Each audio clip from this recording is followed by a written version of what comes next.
டோபி ஒரு ஏழை சிறிய நாய், பெற்றோர்கள் இல்லாமல் தனது நண்பரின் வீட்டிற்கு வெளியே பழைய பந்துடன் மகிழ்ச்சியாக விளையாடிக் கொண்டிருந்தான். தூரத்தில் 2 செல்வந்த நாய்கள் தங்கள் சிவப்பு பந்துடன் லக்ஷரியஸ் காரின் அருகே விளையாடிக் கொண்டிருந்தனர். ஆனால் திடீரென அவர்கள் பந்து காரின் ஜன்னலை உடைத்து விட்டது. கண்ணாடி துண்டுகளாக உடைந்து போனது. அவர்கள் கண்களில் பயம் தெரிந்தது. நாட் காருக்காக, அவர்களது கடுமையான தந்தைக்காக. அச்சத்தில் அவர்கள் டோபியை குற்றம் சுமந்தனர். அவர்களது தந்தை விரைந்து வந்து உடைந்த கண்ணாடியை பார்த்து அதிர்ச்சி அடைந்தார். அவர் ஏதேனும் கேள்வி கேட்டதில்லை. டோபியின் மீது கோபம் எழுந்து அவன் அடிக்கப்பட்டு வெளியே கொடுங்கோலாக இடப்படான்.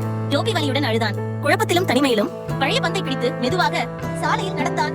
அந்த இரவு செல்வந்த நாய்களின் தந்தை அலுவலகத்தில் அமர்ந்து சிசிடிவி வீடியோவை மீண்டும் பார்த்தார். கண்கள் விரிந்தன. உண்மையை காண அவரது சொந்த மகன்களே கண்ணாடியை உடைத்துள்ளனர். டோபி முற்றிலும் பாவமற்றவனாக இருந்தான். அவரது மனம் குற்ற உணர்வால் நிரம்பியது. அவர் உடனே டோபியை தேடி வெளியே ஓடினார். வெற்று சாலையில் டோபி தனியாக அமர்ந்திருந்தான். கண்ணீர் ரத்தம் கண்ணில். பழைய பந்தை பிடித்துக் கொண்டு குலுக்கி வந்தான். தந்தை மெதுவாக அவனிடம் வந்து கட்டுப்படாமல் அள்ளிக்கொண்டு மன்னிப்பு சொன்னார்.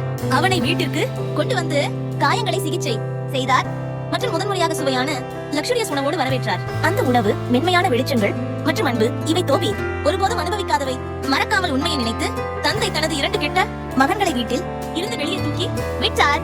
அவர்கள் காற்றில் பறந்து விழுந்து கதவை பூட்டி விட்டார். உள்ளே டோபி இறுதியாக பாதுகாப்பில் இருந்தான். முதன்முறையாக அவன் தனியாக இல்லை என்பதை உணர்ந்தான்.